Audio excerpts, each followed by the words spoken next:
AugMentors. I'm Julie. And I'm Jimmy. And we know that great leaders have great mentors. And today we are joined from Down Under by Craig John, leadership expert, speaker, and CEO of Speakers Institute Corporate. On this show, you are going to learn how to connect better with others by becoming a better coach. You will learn that pushing yourself, but never forgetting about recovery is the key to growing to your potential. And this entire episode is all about resilience. Here we go.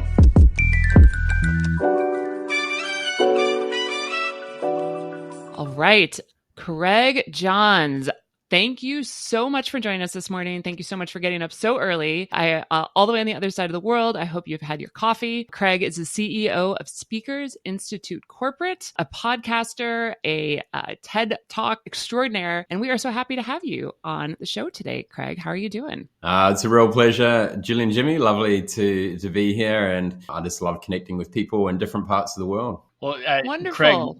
Craig, you have an unexpected connection because our producer resides in the Philippines, and I believe you all had a tough game in the last 24 hours against the Philippines in the World Cup. So you're making connections you didn't even know. Beautiful. Never know what's going to happen on any given day. That's a nice way to put it. Craig, we are so excited to talk to you about so many things. But first, what we'd love to do is for you to have an opportunity to introduce yourself. So typically, we find our guests see mentors as people who believed in them before they believed in themselves. So we'd love to know a little bit more about one of your first mentors and what that mentor saw in you. Beautiful. I feel kind of the biggest mentoring that happened at an earlier age, a couple of years after that, was I was a pretty good field hockey player, and I was captain of the A primary school team, the provincial team.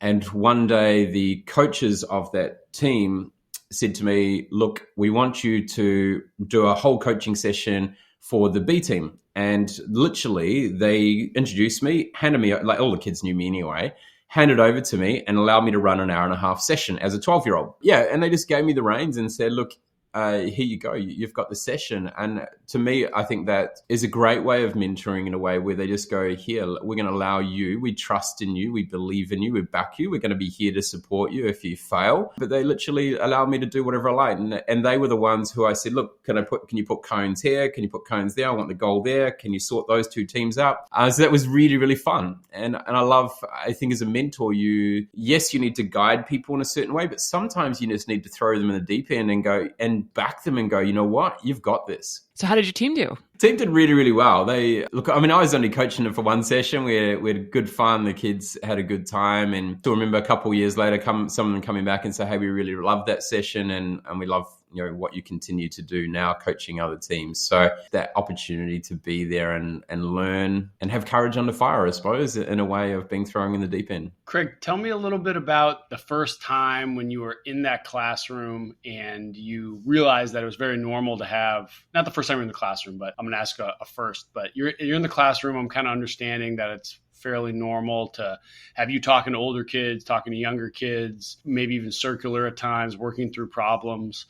When was the first time you remember some student, whether older or younger, being like really, really excited that you suddenly had a breakthrough in learning something new? First week of school. I had a very adventurous first week of school. I won the cross country. I fainted and I got hit in the head by a baseball bat. So I'll go through each one of those and I'll share some really cool instances. So the first day was the cross country. And I remember clearly Andrew Jenkins, he was a 12-year-old, so he was one of the older ones in the class, and he was there showing us the way around the course because we were running on a farm. And so he's the one leading us, and just his encouragement and guidance and things like that. So I clearly remember that, and the way he embraced me afterwards after winning that one. I think it was day 4 that I fainted, and and so obviously you got every kid around you. But there was a couple of girls in there that I remember really supporting me and making sure I was okay. And I was just going, this is really cool. We got people around you. They're young, but they look after you. And then on the Friday, I was a very sporty kid and still kind of are in a way. I think kid is probably the most important word there. But very sporty. Yes. And so we're waiting for the bus, and here I am really eager as the backstop waiting to catch the baseball. The softball. We didn't play baseball then. We played softball in New Zealand. And I got a bit eager, and next minute the bat takes me out, and I've still got a nice scar line across the top of my eyebrow.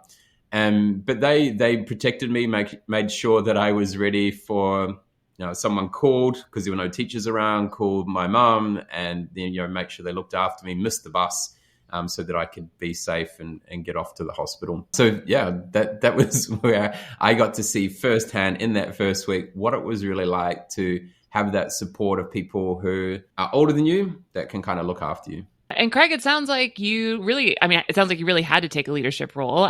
I grew up in downtown Chicago. I live in New York City. So the concept of such a tiny school, it sounds like real human resources, right? Like each human had to have actual like resourcefulness to be able to like pass on to the next kid. But was that a time where you were really taking a leadership role that you felt like that was something that you really thrived in? And did you kind of enjoy taking that leadership role? I love asking this question to people. Were you a leader or a follower? For me, I was definitely a leader. It just something that came naturally. It seemed like every sports team I was in, I ended up being the captain, things like that naturally. I think some of it was down to probably the dedication, the devotion I put into trying to strive for perfection, but knowing there was nothing perfect. And I think that there was something that stood out for me as a leader was just for whatever reason, I loved encouraging people. I loved trying to bring people along a journey, support them, no matter what was happening or how much talent they had in whatever we're doing or what they were contributing to. It was just, how can we encourage them or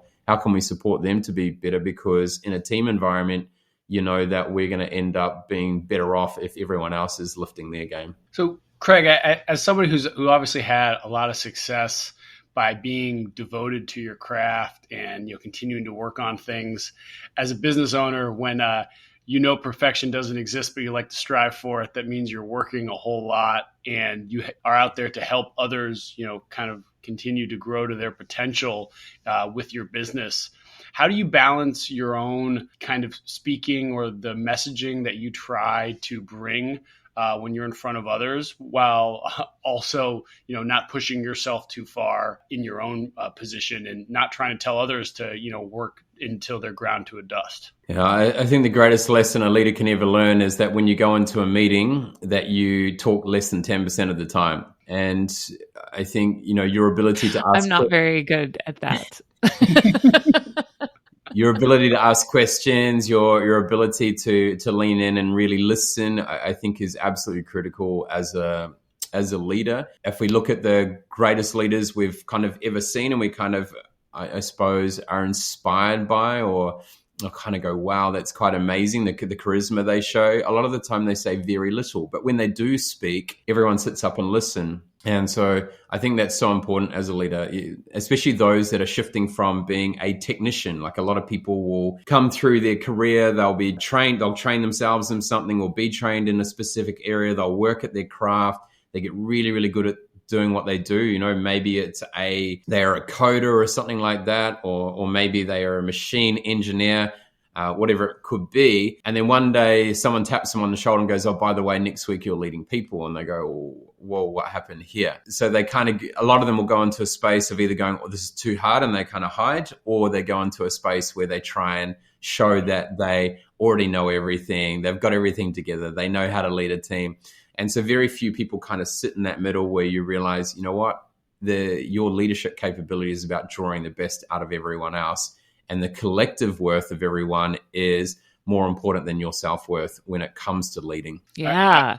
I love it, especially that quote about, don't be ruthless, don't be reckless, but how to be relentless. But as I cut Julie off here, it's because I couldn't help myself but then ask, how can you be relentless yet satisfied each night? Like, how do you find some level of contentment, even when you want to have that kind of level of drive to, continue to be this person at sport, to continue to be this leader in business, to continue to be a speaker literally in front of others? How do you balance that? Good question. And you brought up there about being relentless without being ruthless or reckless. And that came about from a question of what does it actually mean to be a high-performing leader and lead high-performing teams? And a lot of the time I see a lot of fluffy stuff out there, and it's all kind of cotton and roses. And I'm like, well... Hey, Greg, just tell me what fluffy stuff means.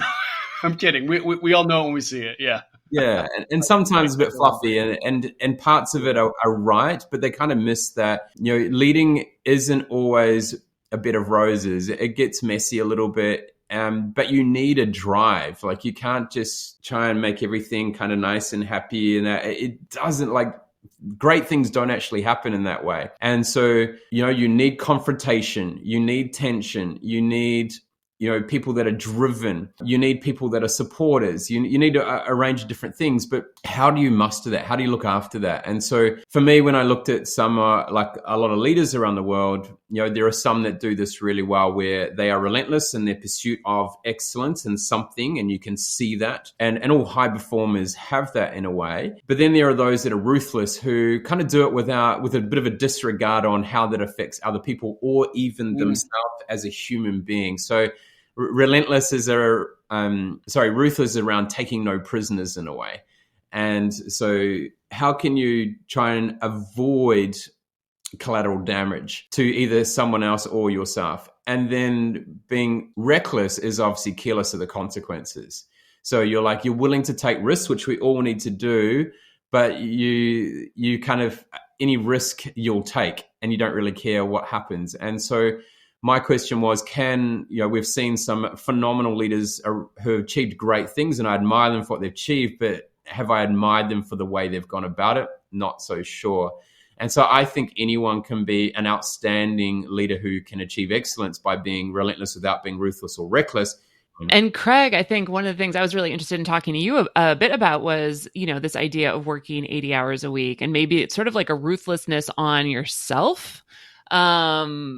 When, you have that drive, right? And I know at least Jimmy and I both, as, sort of leaders and business owners, you do just continue to have that focus. Was there a moment for you when you saw that kind of turning onto yourself that felt like a bit of a change for you, or a bit of a wake-up call maybe?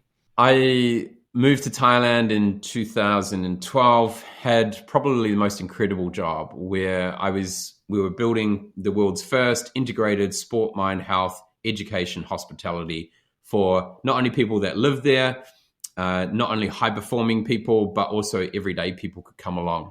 So you had lots of different things happening. From a sport perspective, you had from a complete beginner, someone losing weight, right through to Formula One drivers like Jenson Button or Maria Sharapova, or some of the world's world champion and world record holder swimmers and Olympic champions, etc., would all be training there. From a mind sort of thing, we did everything from a 1-hour consultation for either sports psychology or maybe even counseling, through to 2 months silent retreat and dealing with the Dalai Lama. That sounds great. Mind and Life Institute. Then you've got health, where we were dealing everything from general health right through to sport medicine to world-leading stem cell regeneration, multiple things going on, just phenomenal. And then the school was a world leader in social and emotional learning. And so very, very clever. And so my job was to come through as 2IC, as to integrate those. Now, all my passions, I'm probably in the healthiest place on the planet. And I was loving everything I was doing. So you can imagine every conversation, every text message, every email, everything I was writing was something different, and it was changing really, really fast. Now, I was loving it. It's good fun. I was working 70 to 80 hours a week, and I went 302 days straight without having a day off. Wow. And not because I was concerned about my performance, it was just because I loved everything I did, and probably loved it too much, to be really, really honest, which may have affected me in some other ways sometimes, where I would take too much ownership of something and too much responsibility, but that's another thing. And yeah, so I was loving every minute of the day, and then I flatlined. And so I spent my third time in intensive care, for a couple of weeks. What happened? Craig, can you explain a little more if you're okay sharing? Yeah, sure. I suppose that was a bit of a... on day 303? So I went to get up in the morning, then I blacked out, obviously. Blacked out, was there for a couple of minutes. My wife had never seen me in this state. So the other 2 episodes happened when I was a lot younger, at 16 and 21. And so she is obviously quite distraught. And we went off to hospital. I was going into atrial fibrillation. I had a regular heart. I have a regular heartbeat as well, where something happens in my electrical system where, for whatever reason, my heart rate will drop below 40 and hold. And so it just causes everything to shut down in a way. It goes into protective mode. But yeah, this time, normally I could get the atrial fibrillation, which is a regular heartbeat you normally associate with older people or people with heart attacks. Yep. And so I've had that episode since I was quite young. Obviously, I didn't think it would really happen in the corporate life, but it did. And rather than resetting in a couple of days, 3 weeks in, and if anyone knows around this, once you get past day 10 of being in something like atrial fibrillation, you then risk things like stroke, etc., and possibly even death because you're not getting enough blood to the brain or oxygen to the brain because of the heart's not beating enough, or etc. Yeah, and that was a big wake-up call for me because I could see how it affected 500 staff. I could see how it affected my family, and for the first time in my life, I wasn't that an invincible kid that I thought I had always been as an athlete. I'll break my arm, no worries, I'll get back up and I'll keep going. You'd be told to give up sport and then within a year make 2 New Zealand teams in field hockey and triathlon. So I was always kind of invincible. But I think, when you see other people's reactions that are really close to you and how it affects them, that changes your perspective on things. And that was when I realized that I needed to go back and do what I did as an athlete and as a coach really well. And what's interesting, and talking about mentor, the CEO who was there, Robert Hock, at the time, a week earlier had said to me, he said, "I don't get it, Craig. As an athlete, as a coach, we admired you for the way that you were able to perform at a really high level. You had everything right when it came to stressing the body to be fast, but you were really good at recovering. But you don't seem to be doing that here in the work." And obviously, I probably went, "Okay, yep, interesting, thanks," and just kept going on with my full-on day. And a week later, this happened. And so put those two together, I was like, all right, that was when I needed to go back and start scheduling my energy. So thinking about what my calendar would look like, and rather than just allowing people to fill it up, then the importance of focusing the energy, being able to remove certain things that are not scattered all the time and bouncing. It was putting some boundaries around when people could come and talk to me, rather than having that beautiful open door policy that everyone talks about. Yeah, it might work sometimes, but it's not always vital.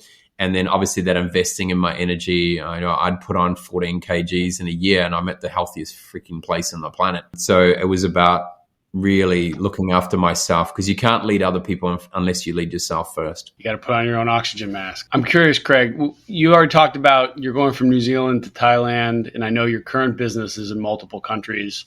Can you talk a little bit about how mentors are able to reach across borders, and maybe how understanding, or just if cultural differences create stronger relationships?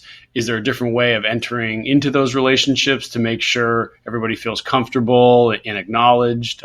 I'd love to hear about that. The beautiful thing COVID did was open up the world to, you can actually have conversations with people in another country. It's not that difficult. You don't need to fly there. And so I've seen a lot of people start mentoring cross borders and coaching cross borders or interacting cross borders a lot since COVID, which I think has been really exciting, because a lot of people couldn't quite get when I talk about, you should go and explore the world. You should go live in another country because you see the world from a different perspective. And now I had the opportunity to go, hey, you know what? It's so easy now. You can just do it online. But understanding the cultural nuances and sensitivity and agility is important. You don't need to know everything about a culture, but I think it is important to understand that when you are dealing with, so even Americans with Canadians, right? There's a difference in, Canadians, and from my perspective, very laid back, kind of cruisy along the way. Americans tend to be a little bit more intense in a way, and tend to be yes, be gentle and quite confident. People would see it as, but you've got two that are quite different, but they live so close together, and people go, "Oh, North America, they're all the same." Well, no, they're not. Oh, Asians, they're all the same. Well, no. Have you been to Asia? Every country is completely different. They speak different languages. They eat different food. And I think having an open mindset is really important, and being able to respect the space of understanding and observation, and even learning things like, some cultures, it's not appropriate to have full-on eye contact with someone. Even small things like that can make a difference. But I think from a mentoring perspective, it is understanding wherever you are, what is what is it that they're prepared to? What permission do they have? What boundaries do they want? Where can you go with this? I think just being real clear on that to begin with is important. And if you're curious, no matter what country you're in or who you're dealing with, and you ask questions, people will be honest and people will open up and they'll warm to you, and you'll get greater permission first before you kind of get into a mentoring position. And just reading the space to go, okay, what type of mentoring does this person want, or relationship does this want? Are they going to share lots with you, or are they going to listen to you and provide just little short snippets every now and then along the way? Yeah. Well, I really appreciate that, because I can imagine, I mean, obviously, as you mentioned, those things like pointing, I know in China, we always had to go like this versus like that. You can see so the whole hand. But in terms of, your organization, Speakers Institute Corporate, does so many, a wide variety of work. It sounds like coaching. It sounds like speaking engagement. Sounds like leadership training. Do you find that would you say like globally, leaders are interested in being mentors? Would you say that is something that, kind of overall, or would you say maybe there's some cultures that have maybe a bit more of this, directive, do as I say, not necessarily wanting to like cultivate, or how do you see mentoring, or maybe it's shifting as well? Yeah, and this is a really important point. Like, say here in New Zealand, Australia, we can have an open conversation with anyone, no matter what level they're at. Like, people are quite open. To give you an idea, do you know who the All Blacks are? Of course. Yes. Okay, good. All right. Yes. But it is good for our audience to know, in your words, what are the All Blacks?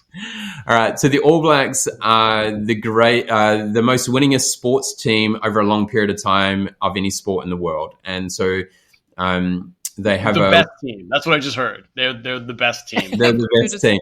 And so they're a rugby team. They're the national rugby team for New Zealand. We only have 5 million people, but we consistently beat, the big rugby teams of the world and consistently keep doing it, which is quite phenomenal. And we were in New Zealand on holiday, and there's a really small little town between Auckland, which is kind of the main city. It's not the capital, it's the main city, and Hamilton, which is probably the third or fourth biggest city. And it's about an hour and a half in between. And we stopped off at this little place, Mercer. And it's off the side of the road. There's a couple of food outlets there, famous for Pocono bacon, right? Pocono is a little town, and it's the type of bacon and how they cook it. And we walk in there, and it's 2 days after New Zealand beats South Africa. So it's like the biggest rivalry in world rugby. And Dad looks at me, and I look at Dad, and I go, yep. And the All Black coach is just sitting there with his wife. No one's bothering him.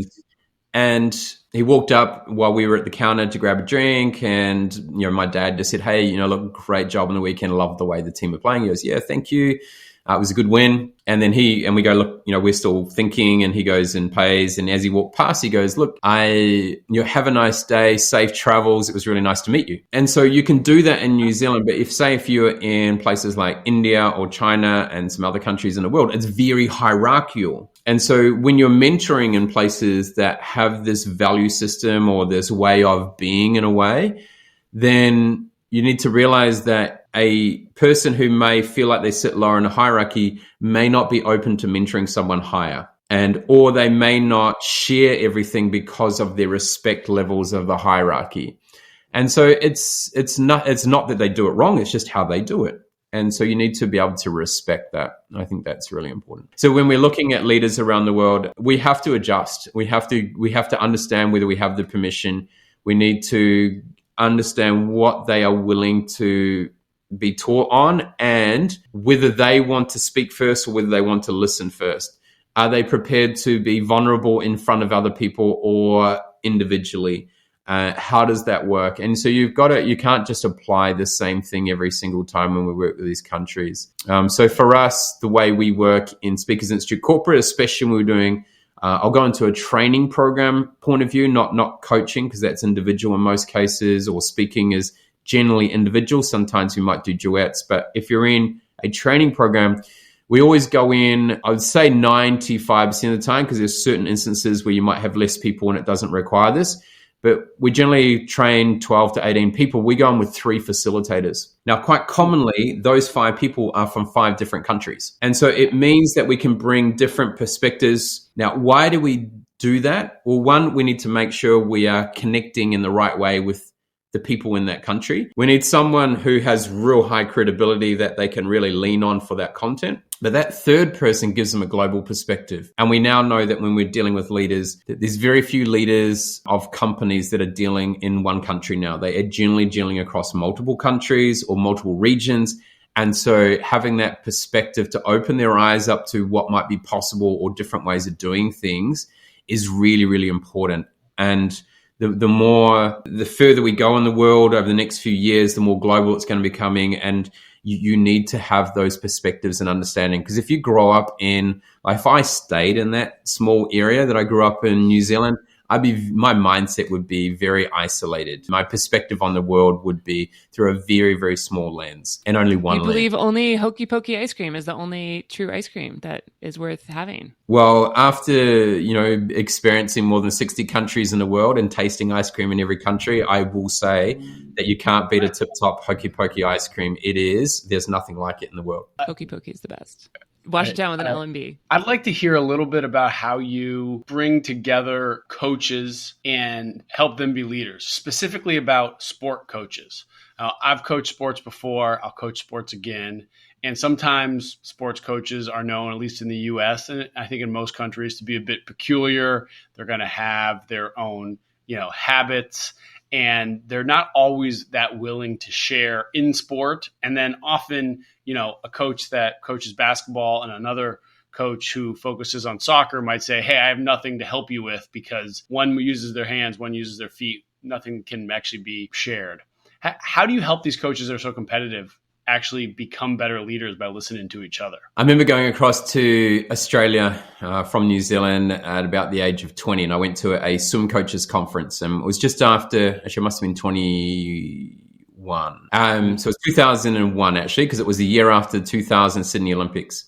And I remember sitting there at this conference and I'm going, wow, these Olympic coaches are laying out their whole entire plan. They're showing their best training programs with this individual. This is genius. This is amazing. And I'm sitting there going, I can see why they're doing this, because they realize that this here is unique to this individual group of people. And two, if they share this with the rest of the world, they're going to be focusing on that while they're already moving ahead. And so I always find with the best coaches in the world and best leaders, they are the most curious. They will share their best stuff, and they will also seek out other people who they feel are best in practice in different parts of the world. And so my encouragement for people is, if you are maybe seen as having good talent as a coach or a leader, is to share and then go seek and never be afraid.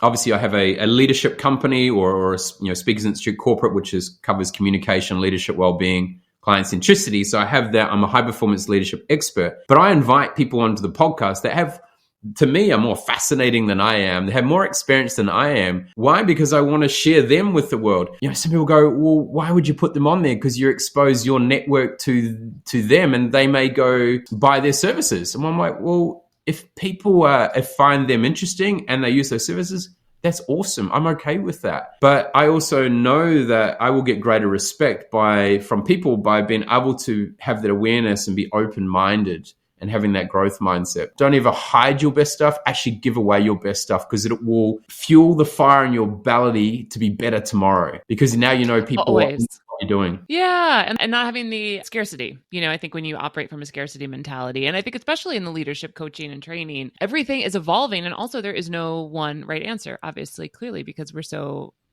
also individual. And we've done now, I don't know, about 90 conversations around mentoring and many conversations around leadership. And it's amazing how many times we don't hear the same thing and we always hear a new perspective. So I think having that opportunity to get those diverse voices and, allowing people that opportunity to pick up what they need to hear and take it with them and continue to grow. So also, yes, absolutely. You do have a phenomenal podcast. I got a chance to listen to quite a few episodes. And one of my favorites is when you discuss the benefits of having both male and female co-founders in an organization. You had a chat around that I was listening to that definitely resonated. But I think, hearing a lot about sort of that global perspective, keeping that in mind, and then how to really listen to your body. I mean, that sounds like a lot of what you were talking about. If if you have that drive, that is amazing. That is wonderful, but really making sure you're able to manage it in a sustainable way so that you're able to continue to make an impact far beyond, sort of that sprint. So yeah, this has been a great conversation. Jimmy, do you have any other questions? I have one kind of quick one, and then I have my kind of wrap up.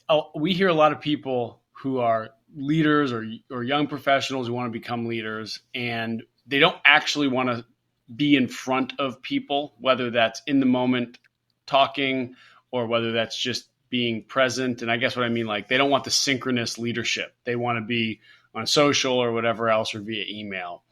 And so what that really means, they're scared to present. They're scared to be in the moment. What's the worst advice you've ever received to give a presentation for 100 or 1,000 people? Don't look at anyone. Look above them. Okay. So look above them. I'm trying to find my ceiling here. What is actually some advice you give for folks to be in the moment and be comfortable being synchronous as a leader? Yeah, really good. In most cases, what we see with people is they are too focused on themselves. How do I look? What am I saying? What do people think of me? What if I get this wrong? Everything's about me, me, me. When it's about you, you actually don't lead in an effective manner. You don't connect with people, and it doesn't land very, very well. When you shift your mindset, and by the way, everyone is a leader. You either lead people up the right path or you lead them down the wrong garden path or to somewhere. So everyone is leading and you have influence. And by the way, 99% of the people you actually influence and lead, you probably will never, ever meet. So you are always being watched. You are always shadow mentor. Leadership space. You're always mentoring, but you don't realize you're doing it. And so realize that. But when you can shift from that thinking about you and how you're performing to shifting it to the audience or the people you have in front of you, like the audience, if it's keynoting, if you are leading people or you're leading family, if you shift that onto you, to thinking about what is holding you back and how can I help? So that is the intention I have in every conversation I have. I don't specifically say it. I don't specifically have to tell myself that every time, but that is the intention I naturally will fall into. And the great leaders will be in that type of mindset. What is holding you back and how can I help? And when you shift to that intention of helping someone else and it being about them, then you'll actually naturally move into a leadership position of authenticity, of influence, of being able to connect with people, build that rapport and that relationship with people. People don't connect with people that are it's not self-conscious, it's self-centered in a way. So we do need to be a bit selfish. We do need to focus on ourselves. Yes, that's important, but we don't want to be self-centered where everything is focused around how you're performing. Shift it to the other people, and then you'll see a great shift in the way that you're able to work and manage people. And you're having a 6-month baby girl teaches me that every single day. It's a great reminder where I'm trying to work because we work from home and I'm trying to get stuff done. But in that moment, I really need to help that human being because they're the future of the world. I love it. Hear, hear, Craig. I have a very brief rapid fire word association. I have just a handful of words, or as I've learned, a fistful of words. So first, if I say the word mentor, what would you say? What comes to mind? Guiding someone. How about the word mentee? Open-minded. All right. And the word sponsor? Support someone to achieve something. I like it. Support to achieve. And second to last, coach? Ask questions and listen with intention. Okay. And the last one's going to be tough. But when I say the word culture, what immediately comes to mind? Your way of being. I love it. This was I thought wonderful. You were going to say club. Yeah. Well, maybe I'm the oldest person on this call. Jimmy's never asked that before. The culture. Yeah. We're working on some new questions. Craig, I have a lot more I want to ask you, but that was really great. That was super fun. Thank you. Thanks for a great conversation and really, really enjoyed your thoughtful questions and having fun. I think too, really, when it comes to mentoring or it comes to leading, enjoy it, have fun. People like to smile. People like to enjoy what they do. Yes, there's going to be the hard times, the difficult conversations, but separate the problem from the person and then find a way to enjoy and have a good laugh. That's what we're here for. That's what we're here for. Craig, it was great to meet you. Thank you so much.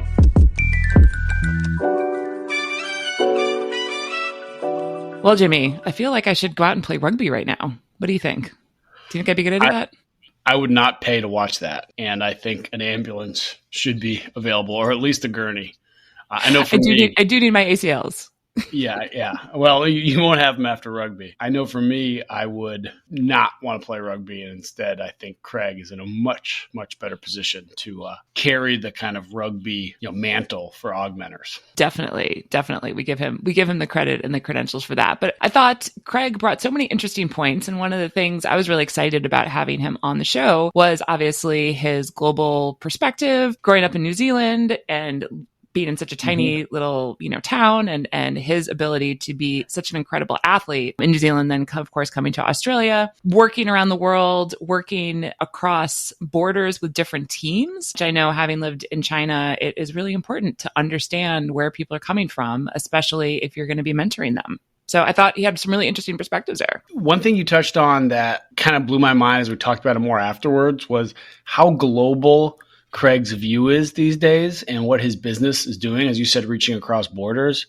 Yet he did grow up in, I'm not going to say myopic, but in a small, very rural, not necessarily connected place. So 28 kids in the whole schoolhouse? 28, imagine. I can't. I think there was 28 kids like on my block. It's crazy. And it's just really great to be able to see from Craig's own resilience and his career arc, his health arc, that, it's not really where you start, it's where you want to go. And he obviously had this drive within him that wasn't going to let him stop until he really improved and increased his reach. Like he's there to help others. Totally. And I think thinking about his initial early growing up, and then his, of course, resilience when it comes to sports, and then his resilience in traveling, and then, of course, his health resilience, as we talked about quite a bit in the podcast. And now, as you know, his resilience as a new parent, because that also requires a lot of resilience that we don't always give enough credit to.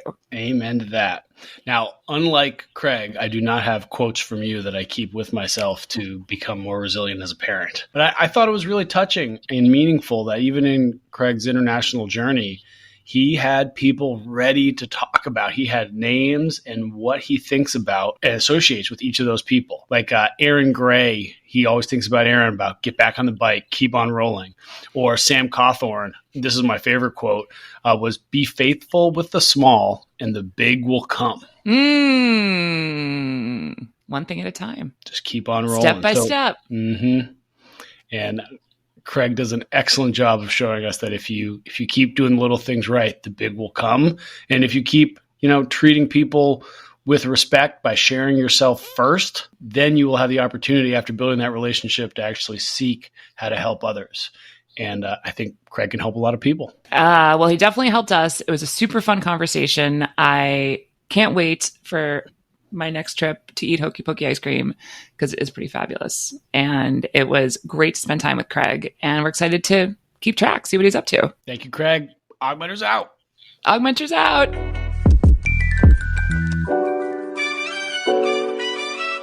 Wow, you've made it this far, and we thank you. Hopefully you enjoyed our episode and discovered new ways to bring more authentic connection into your mentoring relationships.